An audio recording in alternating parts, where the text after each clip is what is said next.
Microgreens are a lot of fun. They're absolutely bursting with nutrients and despite their tiny size, pack a real punch of flavour.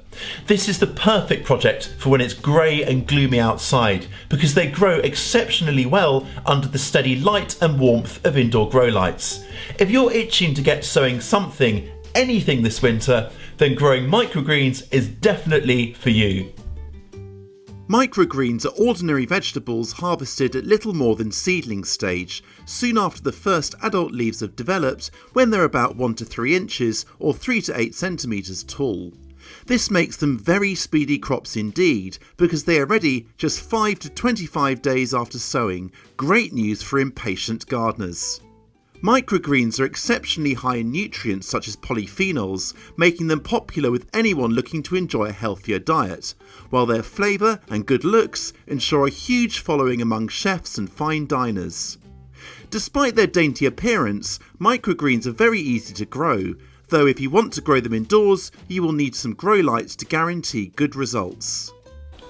Most herbs, salads and brassicas such as radish and turnip may be grown as microgreens. This is a great way of using up old seed that's reaching its sow-by date.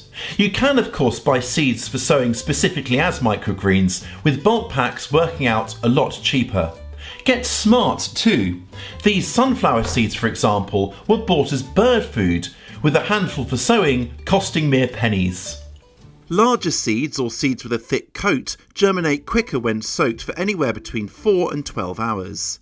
These pea and sunflower seeds have been soaked overnight, with the peas literally doubling in size.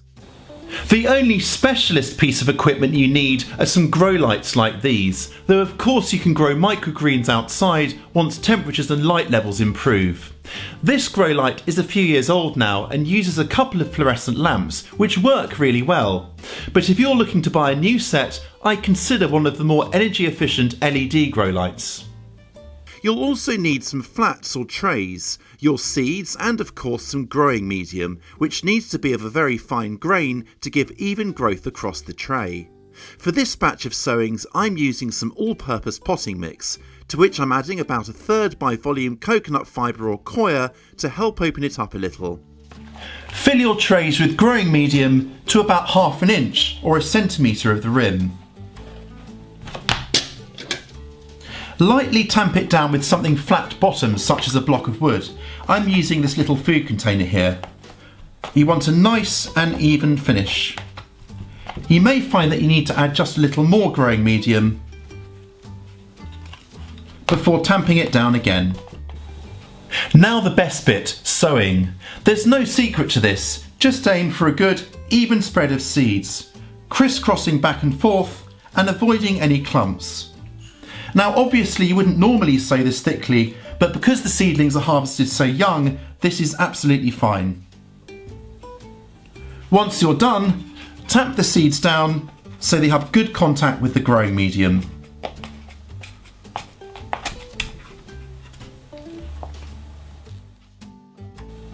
And now it's time to water, and for this I'm using a spray bottle so as not to dislodge the seeds.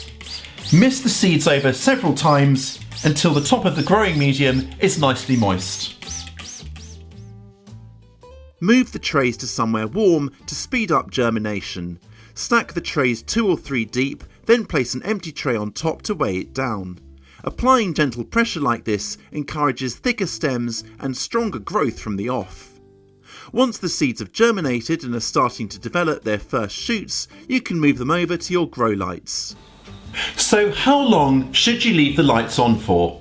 Well, anywhere between 12 and 16 hours will give the quickest growth. Put the lights on a timer, or like me, turn them on when you get up and off again when you head to bed. That means these lights are on for about 15 hours a day. Check the moisture of the growing medium every day and if necessary, spray with fresh water to keep the seedlings happy and hydrated. Don't overwater though, as this can lead to mould growths. One trick with microgreens that have a seed coat such as sunflowers is to gently rub your hands over the top of the seedlings to help flake the seed coats off. This will also help to thicken up the stems. Your microgreens are ready whenever they've reached the size you're looking for. Harvesting them couldn't be simpler. Take a very sharp knife or pair of scissors. Now, holding the microgreens with one hand, get in underneath with the scissors and cut with the other. Snip them off close to the bottom, but high enough not to flick up any of that potting mix. And just repeat. Grab hold of the microgreens with one hand and cut with the scissors with the other. Enjoy your microgreens as soon as possible for optimal nutrition, or bag them up and pop them into the salad compartment of your refrigerator for up to 5 days.